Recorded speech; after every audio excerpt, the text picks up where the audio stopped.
Amém, amados? A paz do Senhor para quem chegou agora, que Deus abençoe. Estamos aí, mais um dia que o Senhor tem nos dado a graça de estarmos aqui para falarmos do Senhor. Como foi anunciado no banner, o tema hoje é propício, carente de ser tratado e acima de tudo de ser vivido. Nós vamos falar sobre unidade. Abre a palavra do Senhor no Evangelho de João, no capítulo 17, nós iremos ler do versículo 14 ao versículo 23.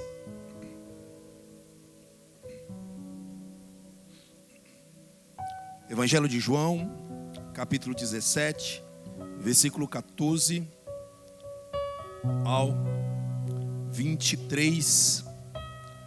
Diz assim a palavra do Senhor. Todo mundo encontrou? Amém. Dei-lhes a tua palavra, e o mundo os odiou, porque não são do mundo, assim como eu não sou do mundo. Não peço que os tire do mundo, mas que os livres do mal. Não são do mundo como eu do mundo não sou. Santifica-os na verdade, a tua palavra é a verdade. Assim como tu me enviastes ao mundo, também eu os enviei ao mundo. E por eles me santifico. E por eles me santifico a mim mesmo, para que também eles sejam santificados na verdade. Eu não rogo somente por estes, mas também por aqueles que pela sua palavra hão de crer em mim, para que todos sejam um, todos sejam, como tu, ó Pai, o és em mim, e eu em ti, que também eles sejam em nós, para que o mundo creia que tu me enviastes, e eu dei-lhes a glória que a mim me deste, para que sejam, como nós somos um, eu neles e tu em mim, para que eles sejam perfeitos em unidade, e para que o mundo conheça que tu me enviaste a mim, e que tens amado a eles, como me tens amado a mim. Amém? O texto que nós lemos retrata uma das últimas orações de Jesus antes dele ser preso, julgado e condenado. E essa oração, o ambiente, o contexto dessa oração é propício, é importante nós destacarmos, porque essa oração foi feita na mesa. O texto ali nos mostra, e até o contexto, que começa a partir do capítulo 13, que Jesus estava com seus discípulos participando da última Páscoa. E você vai ver que do capítulo 13 até o capítulo 17, tudo que discorre ali acontece na mesa, assentado na mesa. E nós sabemos, mesa é lugar de comunhão, mesa é lugar de intimidade, mesa é lugar de compartilhar. E Jesus compartilha com os discípulos nesse período, na verdade o último período, com eles na mesa, antes da sua morte, preciosidades. Foi nessa mesa, nesse dia, que Jesus fez uma promessa para os discípulos. O Senhor Jesus deu para eles uma certeza em fé. No capítulo 14, ele diz para os discípulos: não turbe o vosso coração. Credes em Deus, credes também em mim.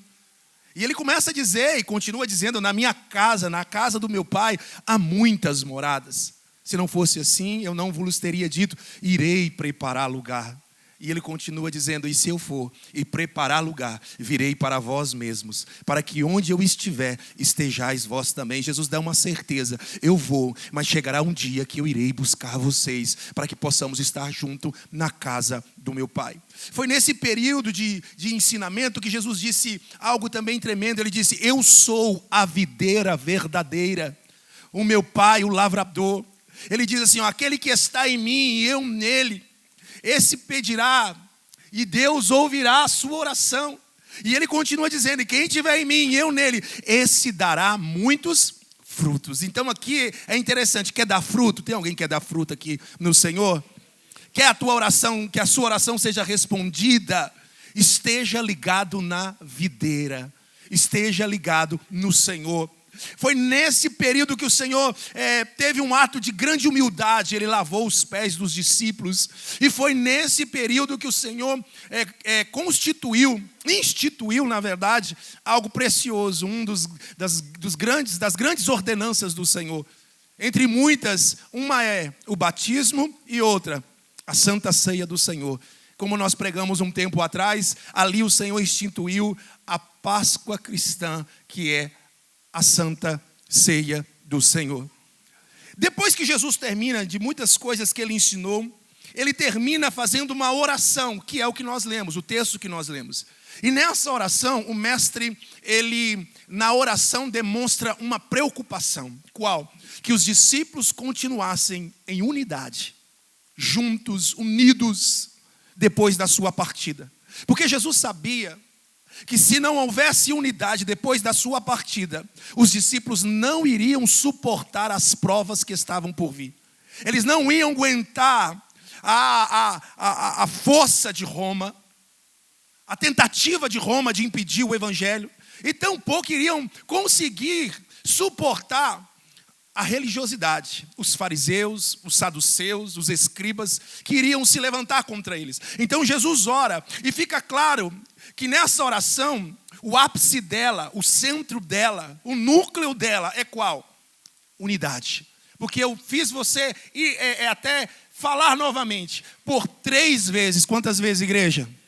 Jesus diz que sejam um. Por 3 vezes Jesus diz, sejam um.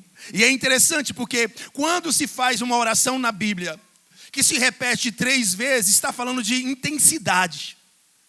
Isso retrata o desejo ardente que a oração seja ouvida. E nós temos exemplos a respeito disso. Quando você vai para 2 Coríntios capítulo 12, você vai ver Paulo retratando, revelando uma experiência extraordinária que ele teve com Deus. Ele fala assim, ó, que um homem, ele está falando dele mesmo, não sei se no corpo ou fora do corpo, foi levado em espírito até o 3º céu e viu o paraíso. E ele continua dizendo, e viu coisas inefáveis, que não se pode dizer aos homens. E ele continua falando, e para que eu não me ensoberbecesse, para que eu não me engrandecesse, foi colocado um espinho na minha carne. E aí ele fala, e por 3 vezes eu orei ao Senhor para que fosse arrancado de mim este espinho. Mas o Senhor disse, a minha graça te basta, porque o meu poder se aperfeiçoa na sua fraqueza. Então Paulo ora 3 vezes. Aqui mostra a intensidade e o desejo de ser ouvido na sua oração. O próprio Jesus, quando você vê, depois desse fato que nós acabamos de ler, Jesus vai para o Getsemane. No Getsemane, Jesus agora está com os 11 discípulos, porque Judas havia saído da mesa e tinha ido atrás dos soldados para entregar Jesus. Então Jesus, no Getsemane, ele não estava com os 12, ele estava com os 11. Ele chega com os 11, deixa 8 num lugar e vai um pouquinho à frente com os 3 mais chegados, Pedro, Tiago e João. E ali quando Jesus chega com Pedro, Tiago e João mais à frente, Jesus diz para eles, ficai aqui, velai comigo, que eu vou mais à frente. Quando Jesus vai mais à frente, ele faz uma oração. Qual a oração? Pai, se possível for, passa de mim esse cálice. Se você continuar lendo o texto, você vai ver que Jesus volta, encontra os discípulos dormindo e diz, não podeis velar comigo 1 hora? E Jesus volta para orar, e ele ora mais 2 vezes, ele vai e volta mais 2 vezes, e todas estas vezes, ele faz a mesma oração, Pai, se possível for, passa de mim esse cálice. Então a oração dita 3 vezes aqui, está falando da intensidade, está falando da urgência, da preocupação de que a oração seja ouvida. E Jesus fala por 3 vezes que eles sejam um. E quando você vai no versículo 23 do capítulo que nós lemos, Jesus é o ápice da oração de Jesus por esse propósito. Porque ele diz assim, ó, que eles sejam perfeitos em unidade. Entenda, perfeitos em unidade. Quer dizer, não é uma unidade mais ou menos, não é de qualquer jeito. A oração do Senhor é perfeitos em unidade. E interessante também, Jesus não ora só pelos discípulos que estavam ali. Jesus não está ali levantando um clamor a Deus por aqueles que estavam ao seu redor, mas Ele mesmo diz: eu não estou orando, eu não oro somente por esses, mas eu oro também por aqueles que hão de crer em mim. Tem alguém que crê em Jesus aí? Dê um glória a Deus aí bem alto. É você, essa oração é por mim, essa oração é por você, essa oração é por nós. E o Senhor nessa oração, clamando ao Pai, está dizendo que eles sejam perfeitos em unidade. E aqui nós precisamos entender a diferença entre unidos e unidade. Porque parece ser a mesma coisa, mas não é. Unidos, o significado de unido é pessoas reunidas no mesmo lugar. Juntas, nós estamos aqui unidos. Mas o fato de estarmos unidos não quer dizer necessariamente que nós estamos em unidade. Porque muitos estão unidos, mas não estão em unidade. E isso nós vemos até na Bíblia. Quando você vai para Paulo falando aos Coríntios, o que ele diz? Que eles, deixa claro Paulo, que eles estavam unidos, eles se reuniam, e olha isso. E essa igreja era diferenciada, porque Paulo diz que não lhe faltava nenhum dos dons. Imagina todos os dons, nós falamos de 9 dons, né? Mas eu não limito o Espírito Santo a respeito só disso, mas descreve 9 dons. Todos os dons, todas as manifestações aconteciam naquela igreja. Todas. E Paulo está dizendo assim, que essa igreja que se reunia, Paulo agora descreve quem essa igreja era. Que? Paulo diz assim, carnais. Por quê? Porque na igreja havia o quê? Facções. Isso quer dizer, não existe isso aqui não, é só por aí. Um grupinho que acha que é do seu jeito e da sua maneira e não concorda com os demais. E o outro achava, não, é do meu jeito. Um dizia, eu sou de Paulo, outro dizia, eu sou de Apolo, e outro dizia, eu sou de Cefas, que quer dizer Pedro. Então havia facções dentro da igreja. Não só isso, havia pecados terríveis, havia divisão, havia contenda. Paulo diz assim, não sois porventura carnais, havendo entre vós contenda, dissensão, tantas coisas. Então a igreja estava unida, mas não estava em unidade.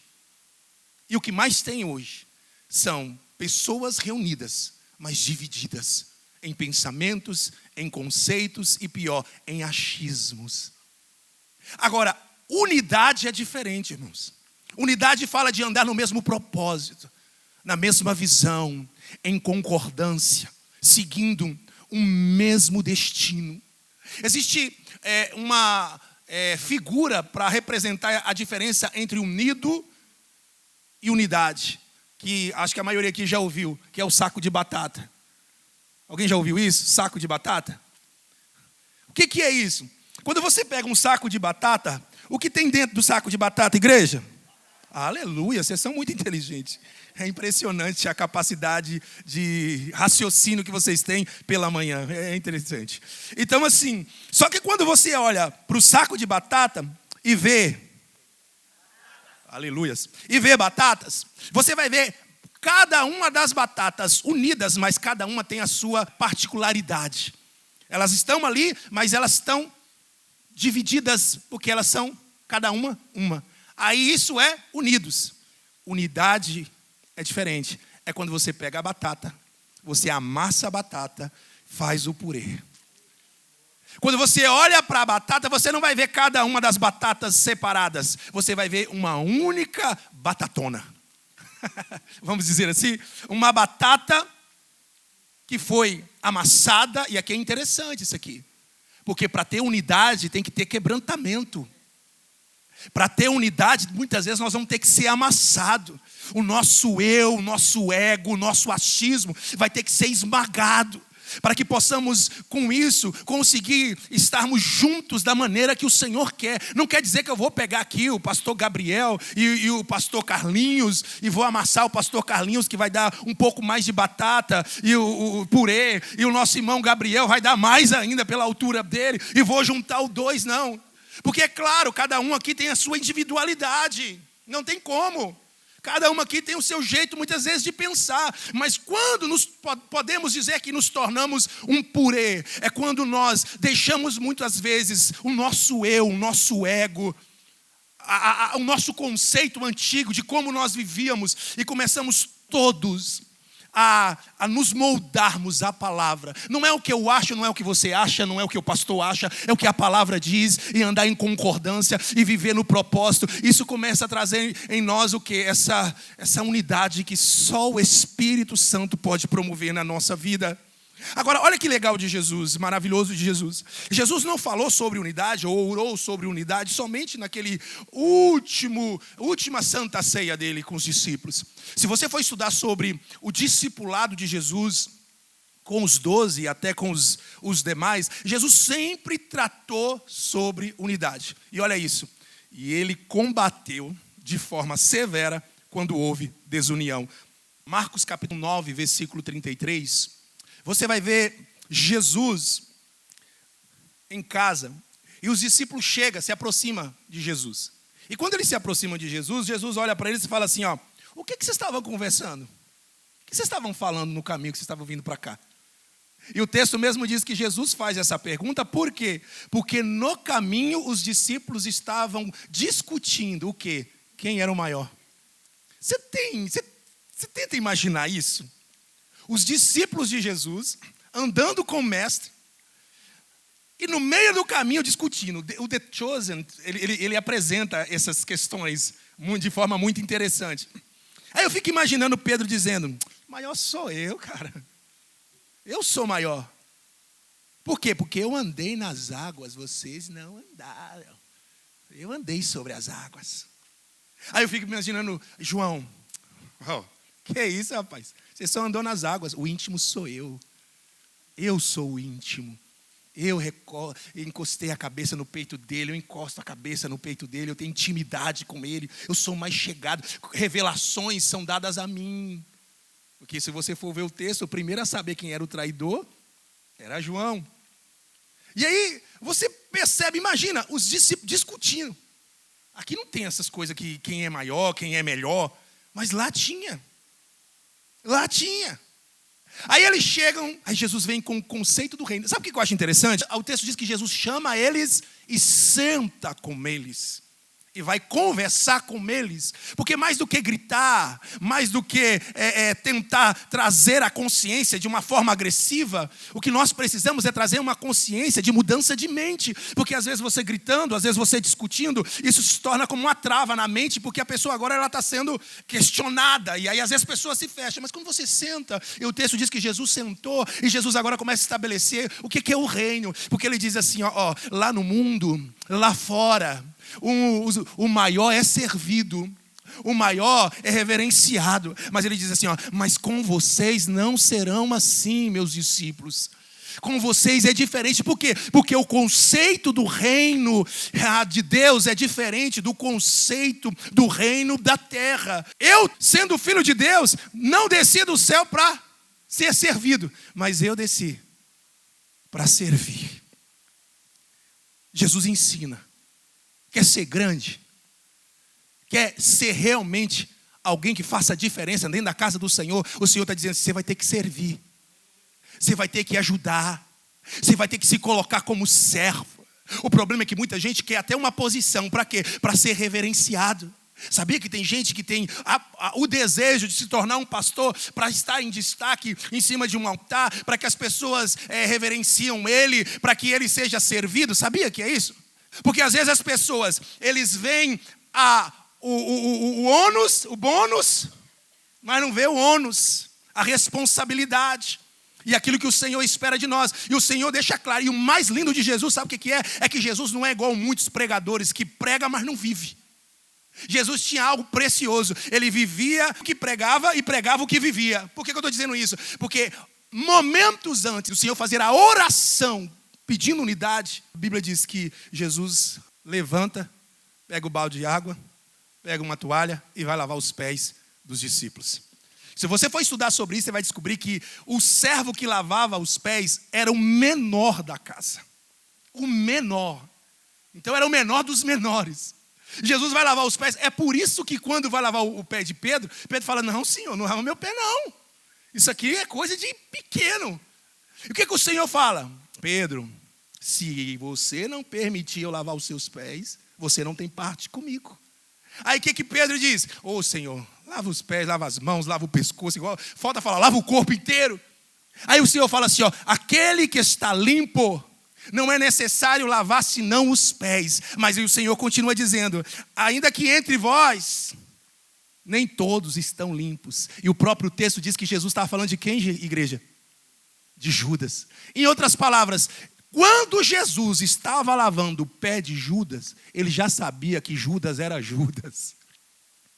Ele já sabia que Judas já havia maquinado, combinado e vendido ele por 30 moedas de prata. E mesmo assim, ele se fez servo, pequeno, e lavou os pés de Judas. Alguém está entendendo isso aqui?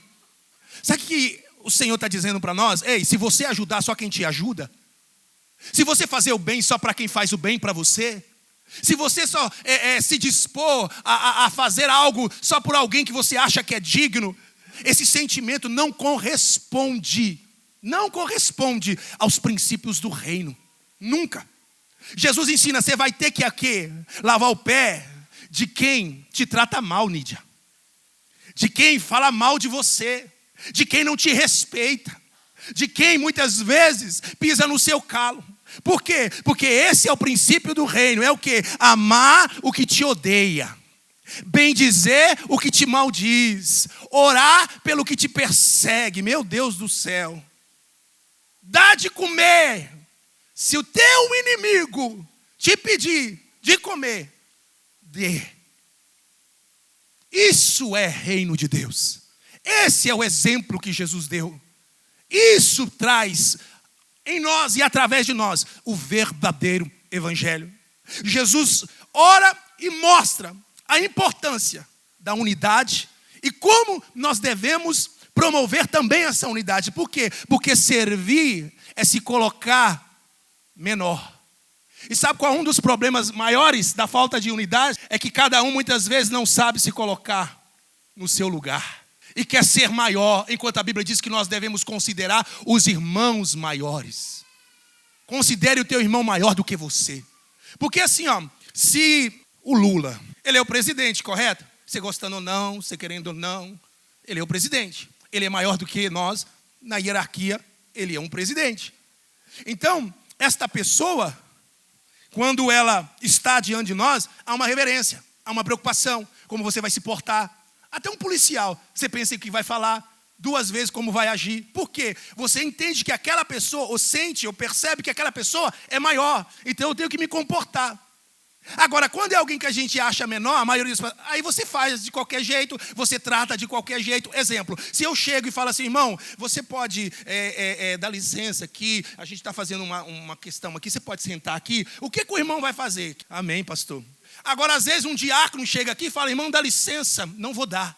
Ou então fecha a cara, faz cara feia, vai, mas com cara feia.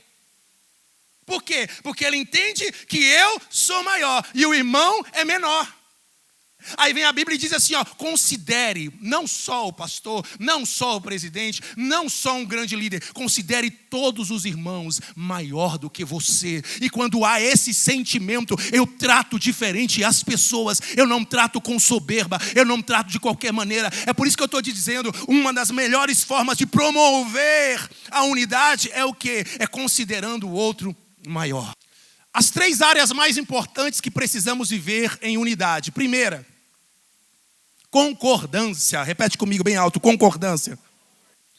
Casa dividida não tem como nós andarmos juntos se não concordarmos uns com os outros. Não tem como avançarmos se cada um pensar de uma maneira. Não tem como conquistarmos se houver divisão de pensamentos. Eu posso até ter a minha opinião diferente da sua, e você ter a opinião diferente do pastor Edmundo, porque nós somos seres que têm pensantes. Agora, o problema é quando a minha opinião, eu decido que tem que ser ela.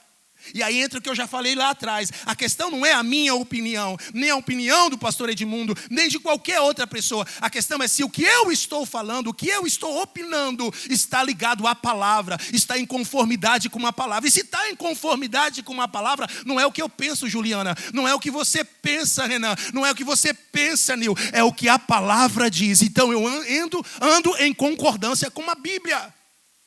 Mas mesmo nos conceitos primários bíblicos, há divisão dentro da igreja, há contenda dentro da igreja, há o achismo dentro da igreja, porque eu acho que não devia ser assim, eu acho que está errado, eu não estou nem aí com o seu acho, para mim não interessa o seu acho e nem o meu acho, porque se eu agir no meu acho, eu estou perdido. Porque a igreja do Senhor, os servos de Deus, a igreja de Cristo não pode andar pelo que acha. Porque achar está ligado aos conceitos que foram introduzidos na minha mente. E ali eu junto todos eles, pondero eles e trago o meu conceito. Ei, aí é problema. Porque eu vim do mundo. Tem coisas inseridas dentro de mim desde que eu nasci, colocadas pelos meus pais, pela tradição, pela cultura.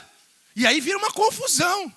Porque eu acho que não pode, cantar ou pregar de camiseta. Por quê? Porque eu vim da Assembleia de Deus, eu vim da Deus e Amor, e na Deus e Amor e Assembleia de Deus não pode com camiseta. Porque tem que ser com quê? Com camisa e terno. Aí veio o outro e falou assim, nada a ver. Que é isso? Pode sim. Aí alguém vai pregar, o irmão acha ruim e fica começando a falar, fulano, bertano. Deu para vocês entenderem? O achismo está ligado a tradições do passado. Então o que a Bíblia diz? Me mostra um texto que a Bíblia fala. Tem que ser com terno, gravata. Mostra para mim. Se quer seguir a Bíblia então, veste um vestido. Porque naquela época Jesus vestia como se fosse um vestido. Então eu vou pôr um vestidão daquele grandão, chega aqui. Eu tenho certeza que vão rir e criticar do mesmo jeito. Não está bom do mesmo jeito para o povo. Então entenda, não é o que você acha, não é o que eu acho. Temos que entrar em concordância, ponderar. Antes de você falar o que você acha, medita se o que você acha tem respaldo bíblico. Está em conformidade com a palavra. Se não, guarda o seu achismo. Fala para o seu irmão assim, bem com amor. Guarda o seu achismo. Fala para ele. A concordância é poderosa. A Bíblia diz ali, e era o coração. Coração não é o órgão que bombeia o sangue. Coração está falando de sentimentos, de intenção, de emoção. O texto está dizendo, era um coração e a alma da multidão dos que criam. E ninguém dizia que coisa alguma do que possuía era sua própria, mas todas as coisas lhes eram comuns. Alguém está entendendo? Havia unidade. A unidade da igreja era tão grande, a forma como a igreja agia era tão maravilhosa, que o texto diz assim, que até os que não criam no caminho, não criam em Cristo, respeitava a igreja pela postura da igreja, a unidade da igreja. Sabe por que muitas vezes nós não somos respeitados? Porque às vezes a gente vive numa contenda, numa briga pior do que o do mundo. É verdade. Sabe o que eu tenho ouvido de um jovem aqui da igreja, que não é bem jovem? Ele falou assim, pastor, eu estou passando uma luta muito grande, eu estou passando uma prova muito grande. Na verdade é um homem. Eu estou passando uma prova muito grande, pastor. A minha esposa me abandonou porque eu comecei a servir a Deus. A minha filha saiu de casa porque não quer seguir o caminho de Deus. Eu só estou com meu filho menor. E pastor, ninguém da igreja muitas vezes me procura. Eu não tenho esse contato. Agora o povo do mundo toda hora está me ligando. O povo do mundo toda hora está me procurando. Eles parecem ser mais camarada, pastor. Ele falou isso para mim, eles parecem mais amigos. Eu sei que eles estão me chamando, e se eu for, eu vou cair. Mas é tão difícil viver sozinho. É tão difícil querer seguir, mas eu me senti sozinho. E é isso que acontece. As pessoas lá de fora, parece que tem mais unidade do que as pessoas aqui dentro da igreja. O problema é que às vezes essa unidade é para um mau caminho, mas nós estamos aqui e não temos comunhão. E muito crente tem mais comunhão do povo do mundo. Ei, precisamos ajudar uns aos outros. Precisamos nos preocupar uns com os outros. Precisamos andar em bando. Ser realmente um rebanho do Senhor. Isso quer dizer, andarmos juntos seguindo um pastor, um ajudando o outro. Às vezes as pessoas faltam aqui na igreja, ninguém sente falta. Porque cada um só está pensando em si. Quem faltou no domingo passado, você sabe? Quem faltou sexta-feira, você sabe? Não tem nem essa preocupação. Por que isso não é da minha conta? É da sua conta, sim. É o seu irmão. E às vezes, quando você não vem, quando alguém não vem, aí fica reclamando. Eu não fui na igreja, eu não estou indo, mineiro, e ninguém me procurou. Alguém já ouviu isso? Ninguém foi lá em casa. O filho do Altíssimo. E você foi em quantas casas? Você visitou quantas pessoas que não vêm na igreja? Com quantas você se preocupou em ir buscar? Quantas? Não plantamos, mas queremos colher. Não nos submetemos a princípios, mas queremos cobrar as pessoas que se submetam. É por isso que Jesus falou, hipócrita. Antes de você querer tirar a frespa do olho do seu irmão, tira o bambu do seu. Olha o poder da concordância de uma forma negativa. Torre de Babel. O texto diz que o povo falava uma só língua, uma só. E diante disso, eles entraram em concordância para quê? Para construir uma torre que eles disseram, vai chegar até o céu. Deus poderoso olha e fala, o povo falando a mesma língua, já tem chegado a esse intento, o que vai faltar para eles? O que o Senhor faz? Divide as línguas. Você está entendendo ou não? Sabe por que a gente não cresce como deveria crescer? Sabe por que a gente não chega onde deveria chegar? É porque cada um quer falar a sua língua. Não falamos a mesma língua. Somos divididos nas opiniões, como eu disse lá no início.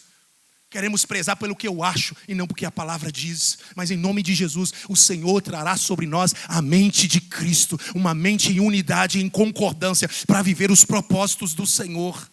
Segundo, área que nós devemos estar em unidade, oração. Repete comigo, oração.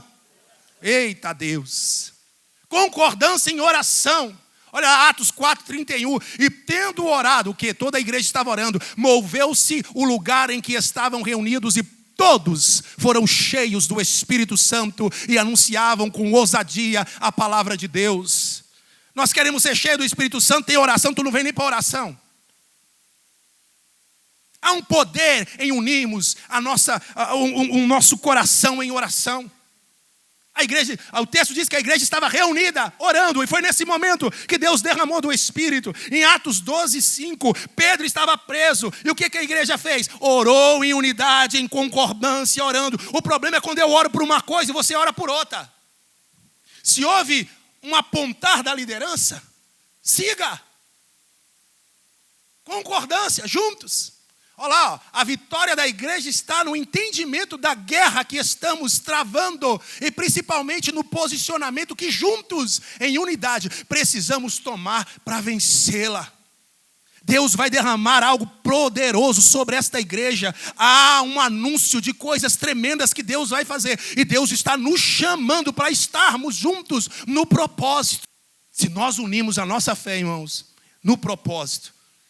Porque se 2 de vós concordassem, 2, imagina 100, 200, unidos. Tudo que ligar na terra será ligado no céu. É por isso que a igreja vivia coisas extraordinárias, porque eles estavam em concordância também na oração. Terceiro, área que precisamos muito de estarmos unidos, no suprir da necessidade dos outros, no amor, irmãos, prático. Não havia, pois, entre eles necessitado algum, porque todos os que possuíam herança ou casas, vendendo-as, trazia o preço do que foram vendidos e o repartia-se. E depositava aos pés dos apóstolos e era repartido segundo a necessidade. Meu Deus do céu, se o povo está difícil de contribuir para o Senhor, de dizimar ao Senhor, devolver o dízimo, imagina abençoar os outros. Imagina entregar para um necessitado. Porque aqui mostra o quanto cada um de nós muitas vezes estamos com um coração individual, preocupado só com nós mesmos. Levanta algo, precisa de algo. Às vezes você está nas mãos para ajudar. Você tem condições. Mas sabe o que você pensa? Se eu tirar, acho que vai faltar. Ou então diz assim, os outros irmãos ajudam. Tem irmãos lá, eles vão ajudar. Aquele negócio lá, né, do cachorro, né, com 2 donos. Morre de fome, porque um fala, o outro vai dar a comida. E o outro de lá fala, não, quem vai dar é o outro. E o cachorro fala, quem vai me dar? Só que sabe o que a Bíblia diz? Quem sabe fazer o bem e não faz, o que a Bíblia diz? Peca. Está nas tuas mãos abençoar, não retenha. Sabe por quê? Porque o que você planta aqui, você colhe lá. Aquela pessoa pode até não te retribuir. E o problema de muita gente é quando dá, esperando a retribuição. Porque eu já quebrei muito a minha cara com esse pensamento. Tive que aprender. Porque muitas vezes é o que você mais ajuda. É o que mais você apoia. É o que mais você incentiva. É o que mete a faca nas suas costas. É ingrato. Fala mal. Aí o que você tem que fazer? Fala para mim, fala. Orar por ele. Continuar amando. Mas acima de tudo, não deixar o seu coração se contaminar. Porque fica falando assim, eu ajudo. Já ouvi isso muito. Eu ajudo e só levo nas costas. Eu vou parar de ajudar. E aí você deixa de ser um cristão. Aí você deixa de ser um servo de Deus. Aí você é igual o pessoal do mundo, que dá conforme você recebe. Que abençoa se for abençoado. Que só ajuda quem realmente reconhece que você ajudou. Aí você vai ser igual a todo mundo no mundo. A Bíblia diz assim, se você ama só quem te ama, o que você faz demais? Se você ajuda só quem te ajuda, o que você faz demais? Que diferença você tem dos outros? Nenhuma. Então não deixe o teu coração se contaminar. Continua ajudando. Não vos canseis de fazer o bem, porque ao seu tempo ceifareis, se não desfalecer. A Bíblia diz assim, tudo o que for fazer, faça como se fosse para o Senhor. Para que igreja? Para o Senhor. Dê como se fosse para o Senhor. Ajuda como se fosse para o Senhor. Estende a mão. Porque quando te meter a facada nas costas, quando falar mal de você, você vai falar assim, amém, eu não fiz por sua causa, eu fiz porque eu tenho o amor de Deus na minha vida, por aquilo que eu creio, e Deus vai te recompensar. Então, temos que exercitar o amor, temos que suprir as necessidades uns dos outros, temos que nos preocupar uns com os outros. Isso é evangelho, e isso é unidade. Amém? O mundo só vai crer em Cristo em maior escala, quando vivermos a unidade. O próprio texto diz, para que todos sejam um, como tu, ó Pai, o és em mim, e eu em ti, que também eles sejam um em nós, para que o mundo creia que tu me enviaste. Então a Bíblia está dizendo, nós precisamos ter unidade, além da postura, unidade, concordância, porque assim, às vezes nós brigamos mais do que o povo lá de fora. E o pior, aqui não tem isso. Eu estou profetizando, irmão. Aqui não tem isso. A contenda dele está com o irmão dele aqui, ele vai contar para o vizinho da contenda que ele está tendo com o irmão da igreja. Porque o crentinho lá da minha igreja, fulano, acha que ele é o tal e fica me humilhando. E o ímpio fica assim, rapaz, meu Deus, isso é igreja? O que é isso? Aí ele fala, eu vou para a igreja? Na internet, quem mais se alfineta, tenta ferir, é os crentes tentando ferir o outro. É o pastor dizendo, a minha igreja é melhor, a igreja de fulano não presta. Não há unidade. Quando um cai, o primeiro a colocar lá. Porque quer o quê? Ganhar dinheiro. Quer visualização. Ninguém está preocupado. Ei, a igreja representa Deus. Nós somos os representantes do Senhor. Tudo que nós fazemos, tudo reflete em quem? Na igreja de Cristo que somos nós. Então, eu não me escandalizo de um pecado, de uma falha que eu não sei. Eu não vou me escandalizar, porque eu não sei. O problema é que o pastor cai em adultério, podia resolver na igreja ali, alguém coloca lá na internet, para todo mundo saber. E põe os detalhes do pecado. E o povo fica, meu Deus, que pastor é esse? Aí começa o quê? Generalizar. Já olha para os pastores falando, é safado. É sem vergonha, é ladrão. Porque todo pastor é ladrão. Todo pastor é safado. Porque o que mais está pintando hoje e aparecendo é pastor nessa condição. E por que muitos estão com esse pensamento? Porque os abençoados estão lá anunciando o pecado dos outros. Meu Deus do céu. O Senhor falou, quando vocês forem um, quando vocês viverem em unidade, quando vocês se preocuparem um com os outros, quando a sua reputação for tão importante como a reputação do irmão, o mundo vai crer. O mundo vai querer participar. Eu quero estar no meio desse povo. Eles estão unidos, um ajuda o outro, um levanta o outro. Por isso que Jesus falou, é só quando tiver unidade que a igreja vai crescer. Alguns motivos que têm levado a igreja a viver desunida. Porque as pessoas deixam de andar em unidade. Podemos identificar alguns motivos ou causas que fazem com que as pessoas deixem de andar em unidade. Acima de tudo, qual a causa? Porque elas não sabem quem elas são. Eita Deus, como é que é isso? Preste atenção aqui. Quando alguém não quer estar em unidade, quando alguém da comunidade insiste em contendas, em divisão, em má conversação, ele não está sendo só rebelde. Não. Preste atenção nisso aqui. Ele está tendo uma crise de identidade. Vou repetir. Ele está tendo uma crise de identidade. Por quê? Porque no fundo ele não sabe quem ele é. Ou melhor, em quem ele se tornou. Vou explicar. Quando nós buscamos promover a comunhão, nós não estamos buscando promover a comunhão para nos tornar um corpo. Nós já somos um corpo. Alguém está entendendo? Fala assim, eu já sou parte do corpo. Nós somos o corpo. Então, quando eu rejeito o Marcelo, eu estou rejeitando quem? O meu próprio corpo. Por isso que eu te disse, crise de identidade. Eu estou rejeitando a mim mesmo. Quando eu falo mal do Marcelo, eu estou falando mal de mim mesmo. Você é melhor. Quem aqui eu acho que não tem porque todo mundo é lindo. Quem aqui tem uma parte do seu corpo que você não gosta? Levanta a mão. Olha, eu estou falando que só tem lindo, porque poucos levantaram. Sabe uma área que eu não gosto do meu corpo? Minha barriga. Ela insiste em lutar contra mim. Ela insiste. Às vezes eu vejo as fotos aqui, eu fico triste. Sabe? Aquela montanha. Aí, por que eu não gosto? Por que você não gosta do nariz? Por que você não gosta da orelha? Por que você não gosta do seu joanete? Ele vai deixar de ser do seu corpo, sim ou não?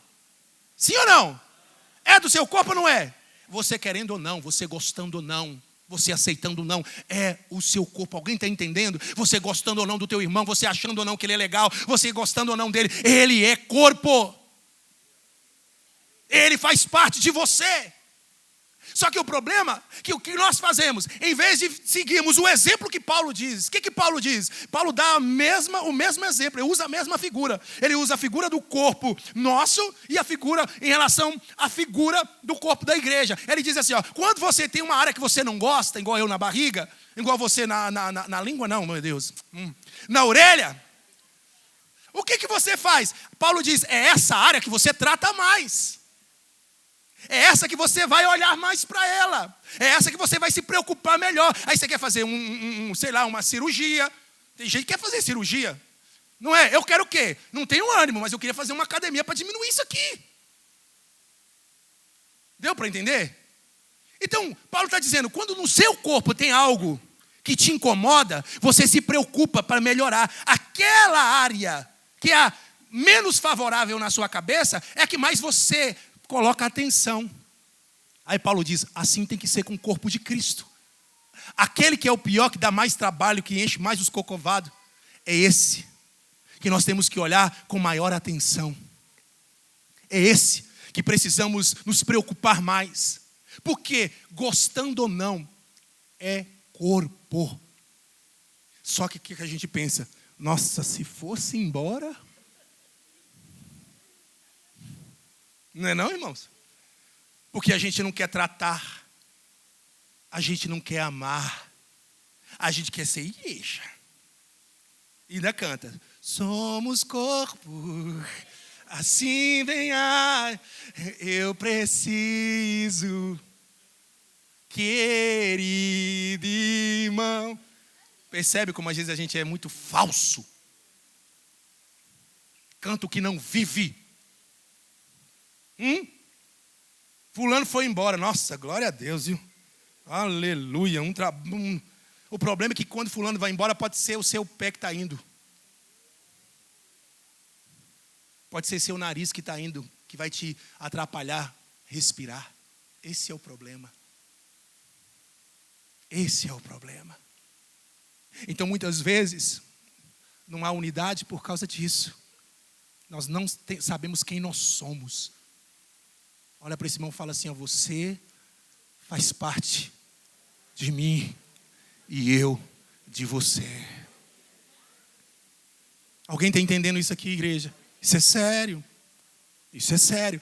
Por que há tanta desunião na igreja? Por causa da soberba. Repete comigo, soberba. Meu Deus. O que é soberba? Orgulho excessivo. Ou arrogância, estar acima, se sentir superior. Aqui não tem isso. Por aí tem. E por que muitas pessoas têm isso? Olha aqui, ó. Por quê? Esse sentimento está ligado às pessoas não se colocar no seu lugar quando ela se esquece de onde veio. Já viu? Estava lá na biqueira. O povo olhava e tinha dó. Jesus vai lá, na biqueira, tira do lamaçal, tira do lugar de pecado, coloca na sua presença, limpa, tira os carrapichos, depois, pela misericórdia, levanta, como um obreiro, como um servo de Deus, e aí o que vem? Soberba. Eu sou o cara. E aí começa a tratar as pessoas mal. Se é alguma coisa, foi Deus, pela misericórdia de Deus. E eu só estou em pé pela misericórdia de Deus. E se não for ela, eu caio num minuto. Num instante eu caio. O problema é que a gente não nos coloca, nós não nos colocamos no nosso lugar. Achamos que o outro é nada e nós somos alguma coisa porque Deus está na nossa vida. Eu coloquei o exemplo de João Batista. Eu acho tão tremendo João Batista. Por quê? Olha isso. O homem, a Bíblia diz, Jesus falou, não existe homem maior, profeta maior do que João Batista. Jesus, não foi qualquer um que falou. O homem era tão cheio da unção e da graça que eu acho interessante. Muita gente faz sinal e busca sinal para que a igreja enche. O cara não fez um sinal. Ele não operou um milagre. Nada. Mas o cara pregava com uma autoridade e a palavra não era Jesus te ama, vem para Jesus, o reino de Deus é uma mesa, raça de víboras. Em outras palavras, sua cobra, sua jararaca. E olha isso, o povo saía da cidade, do lugar de conforto, ia para o deserto. Sol escaldante, areia queimando, para ouvir o homem. E aqui eu aprendo uma coisa, maior do que sinais, é o poder da palavra. É o poder da palavra. Os sinais só são confirmação de uma palavra genuína. E diante disso, o povo começou a pensar, ele é o Cristo. Será que ele é o Cristo? O que João diz? Eu não sou o Cristo. Olha isso. Eu sou a voz do que clama no deserto. Meu Deus, olha isso. Nem a voz ele é. Presta atenção, ele é a voz do que clama. Alguém clamou no deserto. Alguém disse no deserto. Ele ouviu no deserto. E agora ele está reproduzindo o que ele ouviu. Em outras palavras, eu não sou ninguém, eu sou só um eco. Eu ouvi e estou reproduzindo o que eu ouvi. Eu não sou nada. Aquele que vem após mim, ele é maior do que eu, aleluias. Eu não sou digno nem de desatar as suas sandálias. Em outras palavras, João se colocou no seu lugar. Quando eu prego, não é a minha palavra, eu só estou reproduzindo o que o Espírito me disse. Então alguém pensa, eu que prego, eu prego demais. Você prega de mais nada. Deus não depende de mim, Deus não depende de você. Deus precisa de nós, mas Ele não depende. Você não quer fazer? Ele levanta outro. Com mais graça, mais unção e mais capacidade. Mas a soberba me faz entender que, se eu parar, se eu sair, acabou. Se eu deixar, vixe. Você acha que você sustenta a igreja de Cristo? Você acha que você sustenta? Elias, síndrome de Elias, só tem eu. Só ficou eu. Ninguém mais. Tem 7.000. Não é só você que é fiel, não. Não é só você que tem capacidade, não. Até porque quem capacita sou eu, diz o Senhor. E se você não quiser fazer, eu levanto um mais capacitado para fazer. E a minha obra não perece. Porque a obra não diz respeito ao seu ego, nem ao meu ego, nem às coisas terrenas. É coisas celestiais, aponta para a eternidade. São almas que precisam ser alcançadas para viver a vida eterna. Então cuidado com a soberba. Isso tem impedido muito a unidade dentro da igreja. Olha lá, egoísmo, pessoas que só pensam em si, já falei sobre isso, e acham que a sua opinião, o seu jeito é o melhor. Autopastoreio, competição ali também, ó. Aqui não tem isso não, né? Um querendo ser melhor do que o outro, um querendo fazer melhor do que o outro, um querendo achar que prega melhor do que o outro, porque eu canto melhor, porque eu prego melhor, porque... Já recebeu o seu galardão, viu? Autopastoreio, não consegue se abrir para serem ensinados, conduzidas, pastoreadas, caminhar em bando como as ovelhas. Olha que Judas, versículo 2, o livro de Judas, versículo 12, fala que estas pessoas que se autopastoreiam, ou seja, que são pastores de si próprias, e não se submetem a pastores e a líderes espirituais, são iguais a nuvens sem água e árvores sem raiz, são estéreis e não geram frutos que permanecem. As consequências da desunião. Derrota, repete comigo, derrota. Olha lá, ó. Marcos 3:24. E se um reino se dividir contra si mesmo, tal reino não pode subsistir. E se uma casa se dividir contra si mesmo, tal casa não pode subsistir. Não dá para nós crescermos e avançarmos divididos. Olha isso. Presa fácil, repete comigo, presa fácil. A palavra compara o diabo com um leão. E esse animal tem uma forma peculiar de caçar. Ele ataca o bando com o intuito, com o motivo de dividi-lo. E ele pega aquela ovelha, ou aquela presa que sai do meio do bando. Presta atenção, tem uma coisa que o diabo faz, é gerar situações para te tirar da igreja, do meio da igreja, do seio da igreja. E ele usa os seus e ele usa os que não estão vigiando. Porque Pedro não era de Satanás. Pedro era de Jesus, mas deixou-se ser usado por Satanás para tentar impedir Jesus de cumprir o propósito. Então o diabo usa os seus, mas também usa os que não são seus, mas que não vigia. E aí sabe o que você faz? Você não guarda o teu coração e diz, vou sair. Estou desanimado, não vou mais para a igreja, porque fulano falou coisa que me machucou, porque Betano me feriu. Ei. O diabo quer te tirar do rebanho. Sabe o que a Bíblia diz? Que nós devemos suportar uns aos outros. Não saia da presença de Deus, porque quando você está sozinho, é ali que você se torna presa fácil para ser destruída. Continua. Corpo de Cristo. Lembra? Na ministração, Paulo fala assim, aquele que come e bebe indignamente come e bebe para sua própria condenação. Aí as pessoas só ligam isso ao pecado. Se comer em pecado, isso é indigno. Vai ser condenado. Certo, pecado. Mas que pecado? Qual pecado que está sendo ali dito? Qual o contexto do pecado ali? Não discernir o corpo de Cristo. Paulo fala isso depois de dizer o quê? Vós ajuntais para comer a ceia do Senhor, mas não fazeis da forma certa. Por quê? Um come demais e o outro fica sem comer. O que Paulo está falando ali? Vocês não vivem em unidade, vocês não se preocupam uns com os outros, cada um está se preocupando com o seu próprio estômago. É isso que ele está dizendo. Aí ele continua, esses que comem sem discernir o corpo, o que é o corpo? Jesus, corpo de Cristo. Quem é o corpo de Cristo? Dá um glória a Deus aí. Quem é o corpo de Cristo?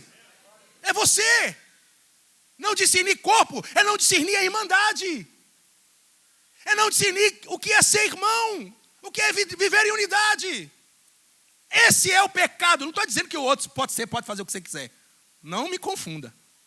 Eu estou falando do texto, do contexto imediato ali. É isso. E depois no final ele ainda fala que agora juntais de forma correta para que não sejais condenados. Porque a condenação é porque ele estava fazendo de forma errada. Quando você toma ceia sem discernir corpo, você está comendo, tomando para a sua própria condenação. Vocês estão entendendo a seriedade disso?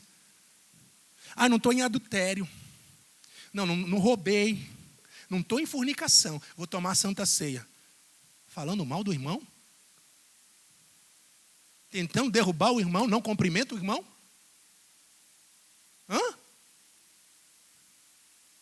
Apontando o defeito do irmão, contando para todo mundo?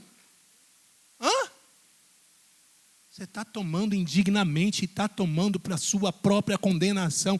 E pior, olha o que o texto diz, é por isso. Aqui está a causa. Aqui está o diagnóstico. Por quê? Não são curados, porque tem muitos enfermos. Aqui está o motivo. Porque muitos dormem, e dormem aqui, estão mortos espiritualmente. Por quê? Porque não estão discernindo, não estão vivendo como corpo, não estão vivendo em unidade e ainda participando do corpo de Cristo. Aqui também está a resposta, porque os sinais não acontecem como acontecia no passado. Muitos não entendem, preste atenção nisso aqui. Muitos não entendem que a plenitude da salvação não encerra na graça, mas na unidade. Preste atenção nisso aqui que eu vou falar para vocês, olha isso. A salvação, ela está fundamentada no amor de Deus. Ela se manifestou na graça do Filho. E ela é consumada na unidade do Espírito. Vou ser mais claro. A salvação, ela está fundamentada no amor. Foi Ele que nos amou primeiro. Ele nos amou antes mesmo que nós nascêssemos. Ele amou a humanidade antes dela cair. Apocalipse capítulo 13 diz assim, que o Cordeiro foi morto antes da fundação do mundo. Isso não quer dizer que Jesus morreu antes que o mundo fosse criado, mas que Deus estabeleceu o seu plano antes mesmo do homem cair, porque Deus sabia que o homem ia cair. Então, por amor, Ele preparou um escape para que pudéssemos ter vida e vida em abundância. Então, toda a salvação está fundamentada no amor. E foi manifestada através de quê? Da graça de Cristo. O que é graça? Favor imerecido. Eu não merecia, você não merecíamos. Andávamos segundo o curso deste mundo. Fazíamos a nossa vontade. Éramos considerados filhos da ira. Não merecíamos, mas Jesus desceu da sua glória. Se despiu da sua glória. Se fez homem. E quando Ele vai entregar a vida, Ele diz assim, ninguém tira a minha vida. Eu dou a minha vida por amor de você, por amor de nós. Então essa graça foi manifestada através do Filho que se entregou. Mas olha isso, mas a salvação é consumada através da comunhão do Espírito. Ela não para na graça. se consome na comunhão. E por que na comunhão do Espírito? Preste atenção. Porque é o Espírito que promove em nós um novo nascimento. É Ele que nos convence do erro, do juízo e da justiça. É Ele que traz essa transformação e faz de nós o quê? Uma nova criatura. Isso quer dizer um novo ser criado em Cristo Jesus. Mas não só isso. O Espírito é aquele que nos dá a clareza. De quê? De que somos filhos. Romanos, capítulo 8, 16 diz que o Espírito testifica com o nosso Espírito que somos filhos de Deus. E se somos, nós o quê? Somos. Repete comigo, somos. Somos quer dizer que você não é filho sozinho. Nós somos. Aí o problema, sabe qual que é? É que nós temos a facilidade de aceitar Deus como Pai. Mas não queremos aceitar o nosso companheiro como irmão. É a síndrome, sabe de quem? Do irmão do filho pródigo. Lembra dele? Ele chega, está tendo a festa. Ele chega, está tendo o banquete. Ele chega e nem entra. Ele fica de fora murmurando. E por que ele não quer entrar? Porque ele está condenando o seu irmão pelo erro que ele cometeu. E pelo erro que ele cometeu, para ele o irmão não é digno de ser novamente parte da família. Quem vem falar com ele? O pai. E o pai chega e fala, por que você não entrou? Aí ele fala assim, olha isso aqui, ó. O Senhor nunca me deu um bezerro cevado para eu me alegrar com os meus amigos. Mas para este seu filho, ei, não é irmão dele mais não? Para este teu filho, o Senhor fez isso. Ele não aceita. E quem não vive irmandade não pode viver paternidade. Não existe paternidade sem irmandade. Se você não aceita o seu irmão como irmão seu, você nunca é filho de Deus. E nunca será filho de Deus enquanto não houver isso. E o problema de não aceitar a irmandade é o quê? É que você ou aquele lá fica fora do banquete. Fica fora do banquete, porque a porta estava aberta, a casa era acessível, ele poderia entrar, mas porque não aceitava o irmão como seu irmão, por causa dos erros dele, ele não entrou para o banquete, não experimentou. E aqui, irmão, tem algo primário. O que é? Essa parábola foi para quem? Para os judeus. Os fariseus, os saduceus chegaram para Jesus e disseram assim, ó, você anda com prostituta, você anda com pecador. Aí Jesus traz essa parábola mostrando que ele veio mesmo para o pecador, para salvar o pecador. Aí aquele irmão do filho pródigo ali representa Israel, porque Israel antes para eles, só eles é santo, só eles é a nação perfeita, só eles são os filhos de Deus. Aí vem o Senhor e fala assim, ei, vocês não são os melhores, porque vocês só foram um meio pelo qual eu decidi usar para enviar o meu filho, mas eu não enviei o meu filho para um grupo de pessoas, eu enviei o meu filho para salvar o mundo, para curar o mundo e para libertar o mundo. Então esses judeus dizem, você vai aqui ajudar um incircunciso? Você vai restaurar um pecador, ou um que não tem o temor? Ei, é esse que eu vim buscar. Eu vim buscar e salvar o que se havia perdido. E o judeu que continuou questionando não vai entrar na mesa, não vai participar, porque no arrebatamento Israel não sobe. Israel não sobe, porque não aceitou o plano de salvação, a salvação vinda por Deus através do Filho. Mas todo aquele que entende e que aceita o seu irmão, esse vai participar da mesa. Tem alguém que vai participar da mesa? Nós iremos participar da mesa. A única forma de viver uma verdadeira unidade é amando uns aos outros. Um novo mandamento vos dou, que vos ameis uns aos outros, como eu vos amei a vós. Que também vós uns aos outros vos ameis. Nisto todos conhecerão que sois meus discípulos, se vos amardes uns aos outros. Presta atenção, você não vai ser conhecido como discípulo se prega bem. Você não vai ser conhecido como discípulo porque vem para a igreja, porque carrega uma Bíblia, porque diz que é crente. O que você é agora? Eu sou crente. Até o diabo é crente, viu? Ele crê e estremece, mas não obedece. Não. Jesus deixou claro, você só é conhecido como um verdadeiro discípulo do Senhor se você amar o seu irmão. Se você amar o que está do teu lado. Quem é o meu próximo? É todo mundo. É a prostituta. é um mendigo, é um morador de rua, é o seu próximo. Eu estava conversando com a pastora ontem, nós estávamos ali comendo aqui no Salgado, e eu vendo a Mônica passando. Esses dias a Mônica estava passando e gritando, chorando, porque ela queria R$1. Por quê? Porque ela queria droga. Você vê uma alma gemendo, gritando no meio da rua, porque é escrava, porque está amarrada em um vício, jogada como um lixo, dormindo como um lixo, fedendo. E às vezes a gente fica zombando, às vezes a gente fica brincando com essa situação. Meu Deus do céu, eu vi o grito dessa mulher gritando, e eu falei, Senhor, o que pode fazer por essa mulher? Porque se você vai internar, ela não quer. Você quer dar um banho, alguma coisa? Eu não quero.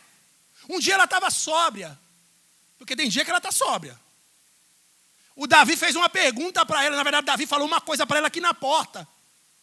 Davi falou assim, Mônica, Jesus te ama. Ela virou para trás, olhou para ele e falou assim, ele tem coragem? Imagina a alma dessa mulher como está. Dizem que ela servia a Deus, era obreira na casa do Senhor. Hoje ela se vê de um lixo tão terrível, que ela diz, Deus não tem coragem de me amar. Por tudo que eu fiz e por tudo que eu sou. E essa alma está passando diante dos nossos olhos. Essa mulher que está gritando diante de nós, passando pela igreja. E às vezes a gente nem compaixão dela tem. E dizemos que servimos a Deus. E dizemos que amamos a Deus. E dizemos que amamos o próximo. Você entende como o negócio é mais profundo? E eu falei, Senhor, o que eu vou fazer? O que eu posso fazer? Porque eu olhei para aquela mulher e falei, só o poder sobrenatural de Deus para mudar a história dessa mulher. Porque ela não quer ajuda. O que Jesus faria? Como Jesus agiria? Como ele ia tratar esse caso, gente? Porque se eu sou o corpo de Cristo, isso quer dizer eu sou Jesus na terra. Na verdade eu não sou o corpo, eu sou membro do corpo. Se nós somos o corpo, nós somos o Senhor na terra. Como nós devemos agir? Se ela não quer, se ela não aceita, se você vai tentar ajudar, ela não quer, o que é que a gente faz? Posso fazer nada. O que eu vou fazer? Agora, o seu filho que está desviado, ou o filho de alguém aqui que está lá nas drogas, que não quer nada com Jesus, o que você faz? O que alguém faz? Chora, ora, jejuma. Porque o que ele não pode fazer, ele pede Deus para fazer. Sabe o que nós precisamos? Fazer uma campanha de oração pela Mônica. Jejumar pela Mônica. Uma alma vale mais do que o mundo inteiro perdido. Eu não posso ajudar, ela não quer ajuda, mas o poder de Deus tem poder de transformar essa vida, porque a palavra diz, ele diz assim, foi para isso que se manifestou o Filho de Deus, para desfazer as obras do diabo. Aquela mulher está escravizada pelo inferno, por Satanás, mas o poder de Deus pode libertar. E cadê nós orando por ela? A gente ora pelo nosso problema, a gente só está preocupado com as nossas demandas, não estamos nem aí para a Mônica. É Deus dizendo assim, é mais profundo. É quando vivermos esse amor, que realmente nos preocupamos uns com os outros. Culto do amigo, você não procura ninguém. O pastor chega aqui e fala, procure alguém, convide alguém. Quantos nem está nem aí, esquece. Que crente você é. Que não se preocupa com as almas que estão perecendo. Que não ama os que estão indo ao inferno. Você imagina viver no inferno? Na eternidade, em tormento. É isso que essas pessoas estão aí vivendo e vão morrer assim. E muitos estão morrendo assim. E Deus tem nos dado a oportunidade de ser o seu corpo, de sermos os seus servos, os seus discípulos e ganhar essas almas. Eu não preciso ganhar o mundo inteiro, mas se eu ganhar uma, se eu lutar por uma, se eu jejuar por uma, por duas, já faz toda a diferença. O Senhor nos chama para amarmos de verdade, irmãos. Os domésticos de casa, mas também os de fora. Que o Espírito Santo nos ajude. Que o Espírito Santo nos convença do erro, do juízo e da justiça. Que o Senhor coloque em nós compaixão. Sabe o que é compaixão? É se colocar no lugar do outro. É sentir a dor do outro. É sentir o pesar pelo que o outro está passando. Se ninguém faz nada, se todo mundo olha e fala, coitado, coitada, mas ninguém se move, não estamos sendo o corpo de Cristo. Estamos sendo como aqueles do mundo. Quando a igreja decidir fazer a diferença na terra, essa terra será diferente. Senhor, Senhor, tenha misericórdia de nós. Tenha misericórdia de nós. Tenha misericórdia de nós. Tenha misericórdia de nós, Senhor. Meu Deus, tudo aqui é passageiro, Senhor. Os nossos sonhos são passageiros. Os nossos projetos são passageiros, Senhor. Os nossos bens vão ficar aí, Senhor. Vão ficar aí. Empresa vai ficar aí. Carro vai ficar aí. Casa vai ficar aí, Senhor. As obras são as únicas coisas que vai nos acompanhar. Aquilo que nós fizemos, ó Deus, será a única coisa que irá nos acompanhar e será colocada diante de Ti, Senhor. Estamos preocupados demais, Senhor, com a terra e não estamos sendo agente do céu, Senhor. Estamos amando muito a nós mesmos, mas não estamos amando a Ti, Senhor. E por que eu digo que não estamos amando a Ti? Porque a Tua palavra diz, aquele que não ama o seu irmão, não ama a Deus. Não é as palavras, ó Deus, que vai provar o quanto nós Te amamos. São as nossas atitudes, Deus. Senhor, nos traz compaixão, Senhor. Ó Deus, eu clamo por todos, ó Deus, que estão aqui. Muda os conceitos, os pensamentos. Nos ensina a amar de verdade. A parar de picuinha, Senhor.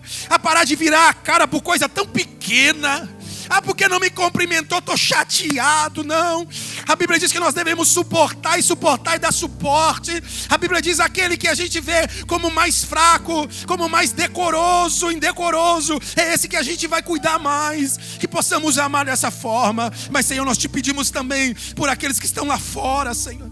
Eu mencionei aqui a Mônica, Senhor, meu Deus.